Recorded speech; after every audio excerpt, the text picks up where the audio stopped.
good afternoon, good evening, wherever you are on this pale blue dot that we all live on. My name is Adam-Antium, you're the audience, and you're listening to AAUTZM podcast. I'd like to thank everyone for clicking in, as it were, and listening. I've done this radio show for, over 5 years now, and it's always fun to do it, even if I'm doing it at 2 o'clock in the morning. But anyway, there's the usual announcement for those of you listening to this on YouTube. My podcasts also exist on talkshoe.com. Down below in the video description, you'll find the link there. You can listen to and download the full podcast for free in MP3 files, so you can do that there. The usual plug that I do as well, for those of you who want to know exactly what it is that the Zeitgeist Movement actually advocates, then you can download for free if you like a PDF of it, or you can buy a physical copy for it if you like. The book is called The Zeitgeist Movement Defined. It's a collection of essays that illustrate all the aspects of the train of thought. But just to quickly summarise, the Zeitgeist Movement itself, it's a global science and sustainability advocacy group.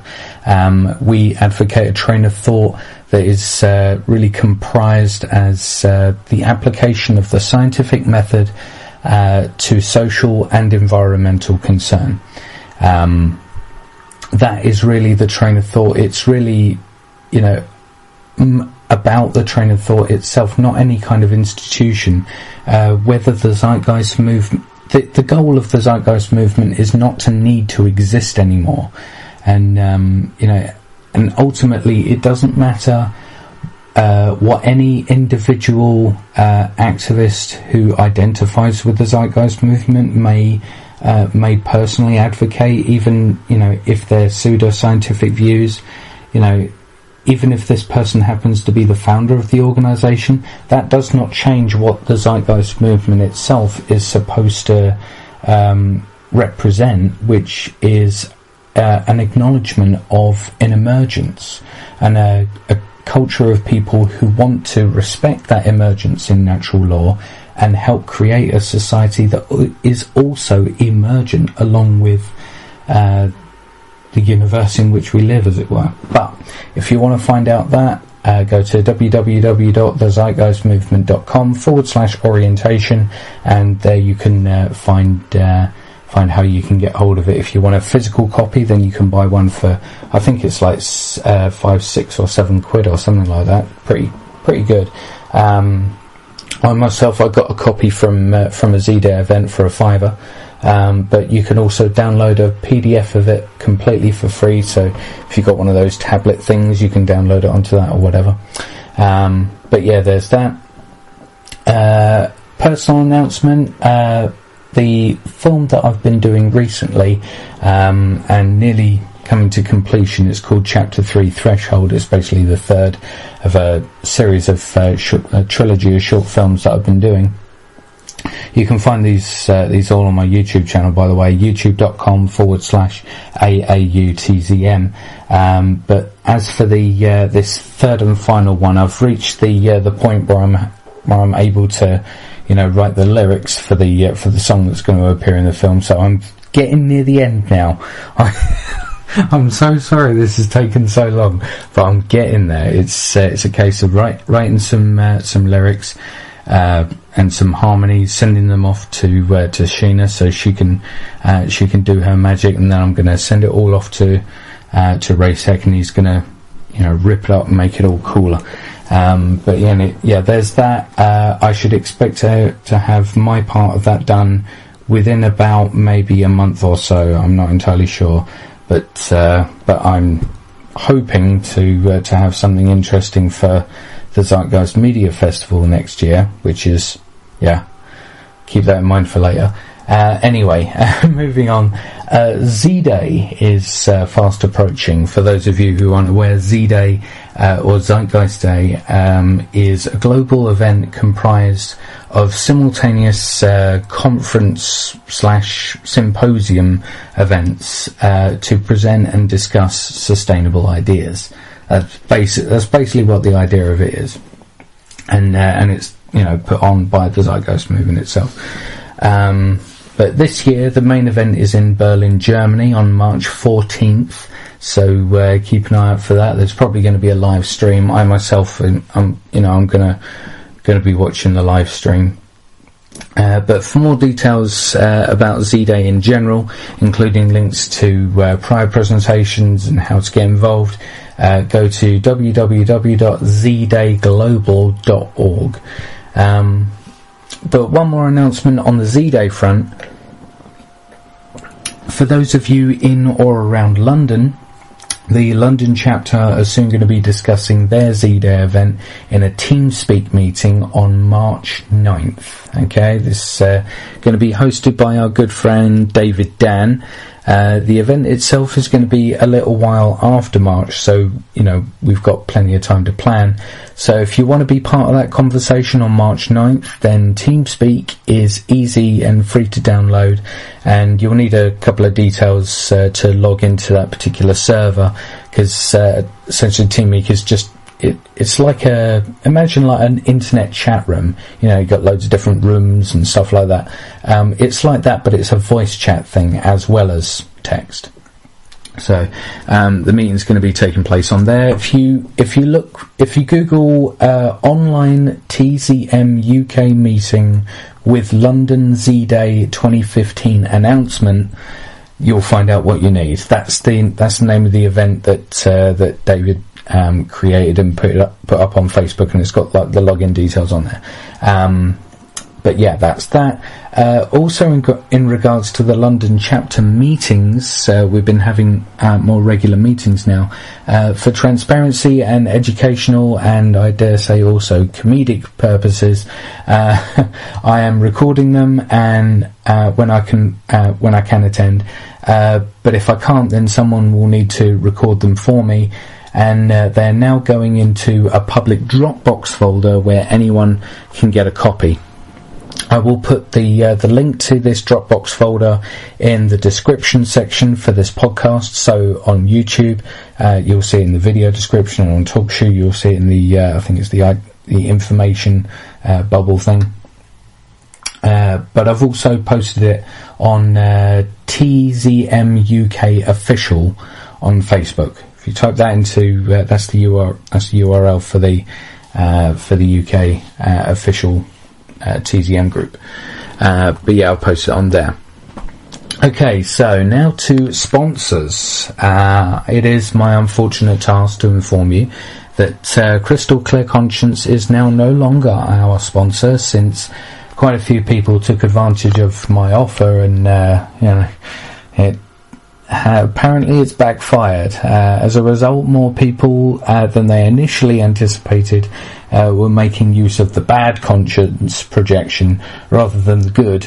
And even though I can't talk about it all for legal reasons, but what I can say is that Smurfs were involved.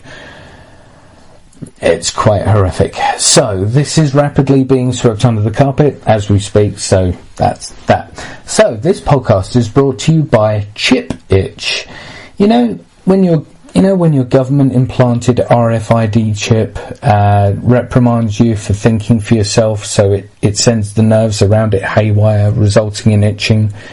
It happened to John Spartan, and now it happens to you, right? This is what you've been waiting for, okay? To soothe and eventually eradicate punitive pruritus.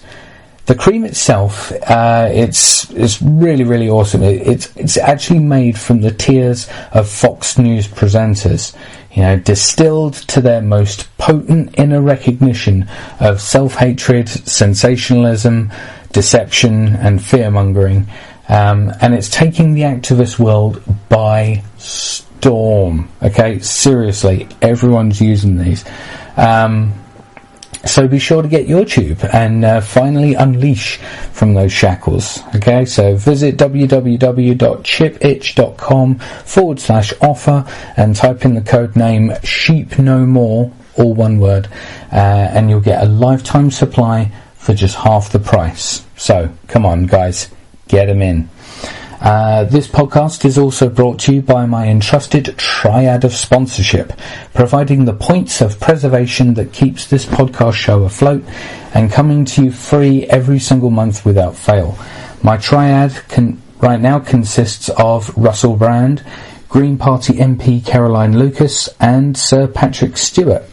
Russell gets my money to me by sending it to me in wet plastic bags. Unfortunately, that I have to, dry these notes on the radiator.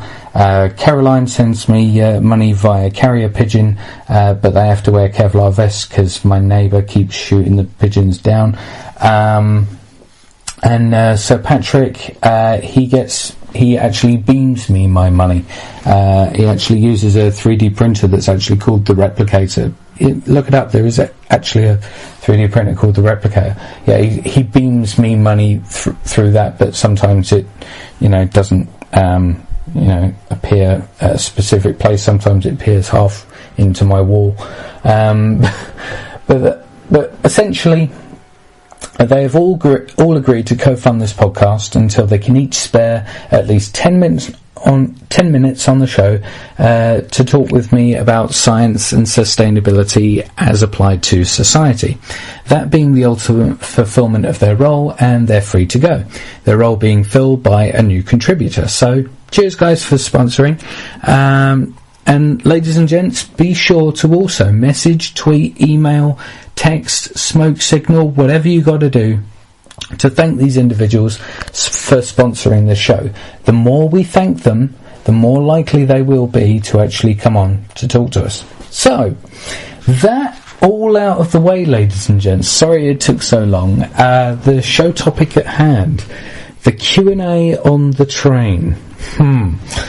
Yeah, this actually happened the Saturday just gone on my way back from the London chapter meeting at the Cock Tavern in London, and it was a very, very, very, very, very good day because I talked to quite a few people. I really engaged the act of listening, because the thing is, every now and then, when especially when surrounded by people who aren't of a sustainable train of thought, I tend to almost go into information providing mode.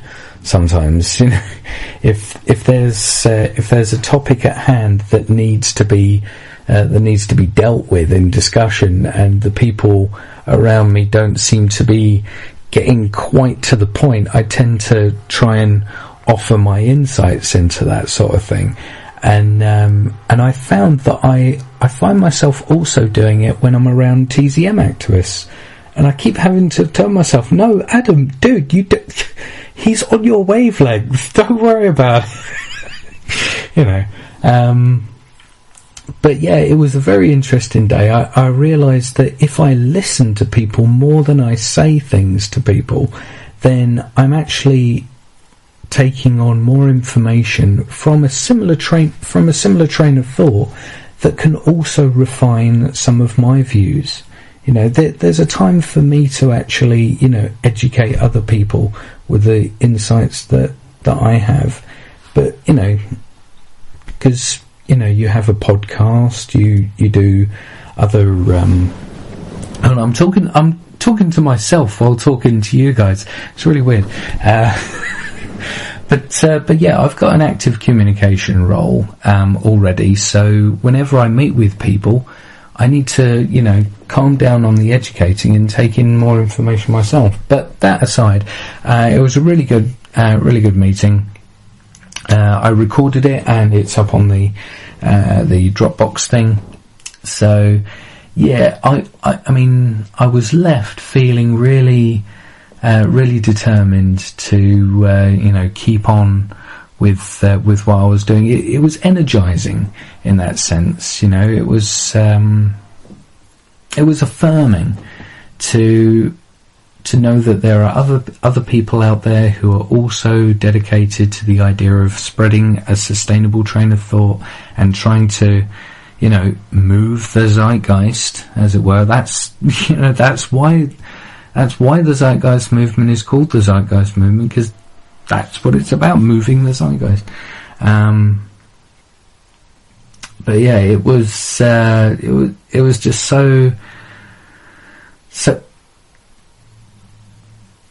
admirable to see people who are actually willing to come out and even just give their physical support by just sitting there. I mean, I noticed that a lot of people spoke up during the meeting. We had input from, I think, nearly everyone. There might have been one or two people who preferred to just listen, which is cool. But yeah, it's becoming quite lively in the London chapter now. I'm excited about what we can do. I mean, I just hope that we could have as many people at our information stalls as we have at the chapter meetings. That'll be really cool. Yeah, hopefully during the summer, guys, yeah, picnics, maybe some barbecues, I don't know. But yeah, it was really good day where we hammered out a lot of things. The consideration to actually create a not-for-profit is something that I would never have really considered advocating when I first started the movement. I was like, no, we got to do all the funding ourselves. We've mainly relied on Tom Williams for years and years for being able to put up all the money to rent the huge venues that are used for the Z-Day events. I mean, you don't see him asking for thanks for that. He just does it, and we've taken it for granted because we just think, oh yeah, someone's going to put up the money for it. But no, something needs to be done. I do agree that some kind of financial support network or something needs to be in place, because the average activist's budget is a shoestring, man. It really is. It really, really, really is. Considering, let's just think about it. All right. How much money out of the average UK income, how much of the money goes towards, the payment of bills and taxes? Bills and taxes is, I dare say, the majority of people's outgoings, right? Then there's all the sustenance costs like food and transportation, and then there's things like leisure, things like internet, trips out, meals out, and then maybe there's things like phone top-ups and whatever. But then there's this tiny amount left that can be used for activism, but it could be used at the fruit machine down at the pub. That's what a lot of people tend to think, I think, because fruit machines are quite popular. So, but no, I'm not saying that at all, I'm just kidding. But yeah, there's the amount of money that is sort of available to the actual activist to be able to fund activist things is not very big, and considering the amount of things that people do for activist causes, it's really impressive. It really does show that there is a true motivating power underneath things that have no monetary return. But we will get to that later on, because I'm just setting the scene for the kind of thoughts that were going through my head at this point. I was coming back through London. The the meeting had finished. We all went. We didn't all go to it. Some of us went to another pub, and there we stayed, like, chatting for hours and hours and hours. I mean, every time I looked at my phone to check the time, I was just like, yeah, I've got plenty of time, you know. And then, like, all of a sudden, David mentioned that it's, like, gone 11, and I'm like, shit! Because what always happens at these kinds of things is that I lose track of time, and sometimes I nearly miss the last train home. I mean, a couple of times I have actually missed the last train home, and had to, do loads of different workarounds. But yeah, I really need to. I mean, does this happen to anyone else? You know, when you're hanging around with people that really, like, are passionate about what you're passionate about, when you're both,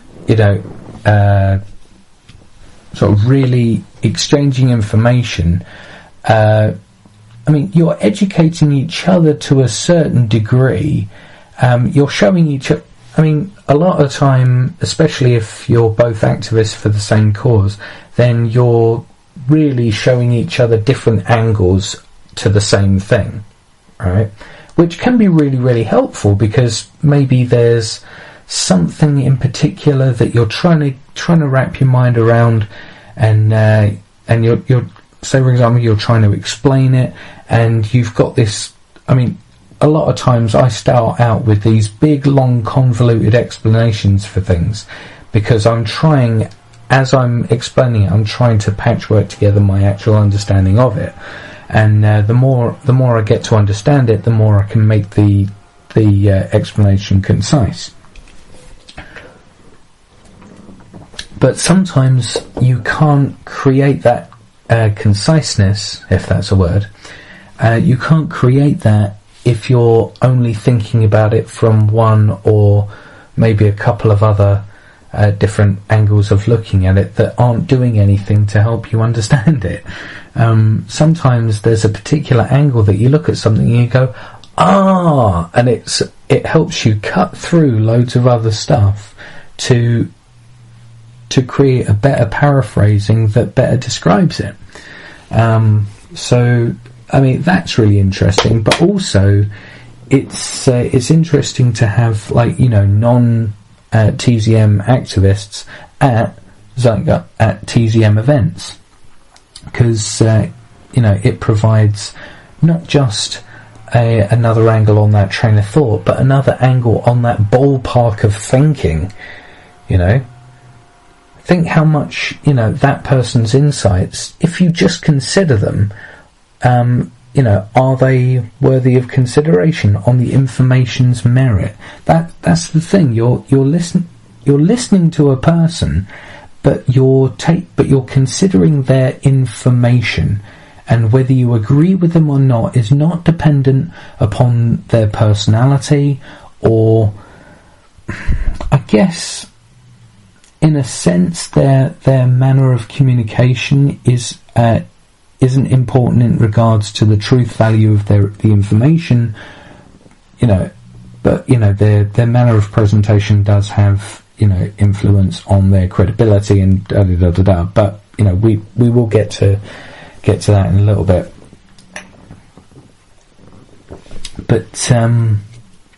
But yeah, I was coming back through London. Yeah, sorry, back to the train thing. By then it was like 11 o'clock. So I was rushing to get back to Euston Station. Realised that I missed the last. I think there may have been another one 15 minutes later, but I wasn't going to chance that by coming off the train again and out of the gate, and looking at the big LED boards. But yeah, managed to get on a train that goes near to where I live. So. But not as near as I'd liked. But anyway, I was on this train. It was a big long train. I think it was about something like 6 or 8 carriages. So I'm like, brilliant. I'll get myself seated right at the front. I'll put my stuff down under the seat where it's out of sight, and get the leaflets out, because one of the things that I did towards the end of the meeting is I made a suggestion for the whole London chapter to take a couple of leaflets from, because we had like loads of leaflets strewn around, both Zeitgeist Movement and Venus Project leaflets, but I'll get to why that's relevant in a bit. But yeah, I said, like, take some of these leaflets it was almost like a Project Mayhem homework assignment, you know. I said, leave at least one leaflet in a public place where someone who, you know, would be standing or sitting around there for enough time for them to see it and possibly consider, like, picking it up and reading it. Leave at least one leaflet in a place like that. I myself distributed 15 leaflets, like that. I think it was 15 or 20. I can't remember. But basically, what I do is I go all the way along the train and put one leaflet on each of the tables. I put it on a table if the table's empty. I put it on a table if there's a person there or people there, and they look like they would be.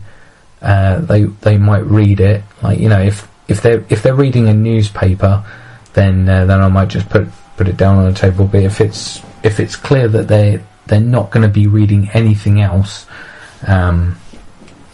or not doing anything else, then you know, and I'll put the leaflet down. But it was on the way back that this whole scenario started. There was a girl who I'd actually put down one of the Venus Project flyers for, because I had, I think, 5 Venus Project flyers and 10 Zeitgeist Movement flyers, and we were just trying to get rid of all of them. Because the Venus Project, you know, is obviously the Venus Project is not the Zeitgeist Movement, but it's a similar train of thought. So, you know, it doesn't harm to put their material out as well. I mean, I think more people should know about the Venus Project. But considering that was their initial frame of reference for me, and I'm standing there going, actually, I don't advocate the Venus Project specifically anymore. And they're like, well, why are you giving out their flyers? So from there, I initially got this. It started off not as effectively as I'd hoped, but it all started where one of the girls who was sat there, she saw me coming back along the train, and she said, so is there going to be a Q&A later? And to which I just, turned around, started coming back, and I said, well, I'll tell you what, I can do a Q&A for you right now if you like. So I was sort of kneeling on the chair near her, sort of like leaning over the chair and talking to her, and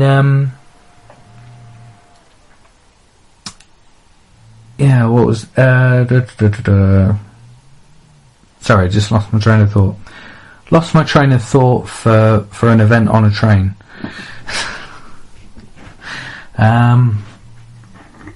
But yeah, I mean, as I said, I'd given them a TVP flyer, but so I actually moved on to the train of thought itself, and describing the scientific method as applied to social and environmental concern, because I didn't want to take questions about the Venus Project, because I haven't actually been keeping completely up to date with everything that the Venus Project have been doing. So I wouldn't want to misrepresent them even if I wanted to talk about them specifically.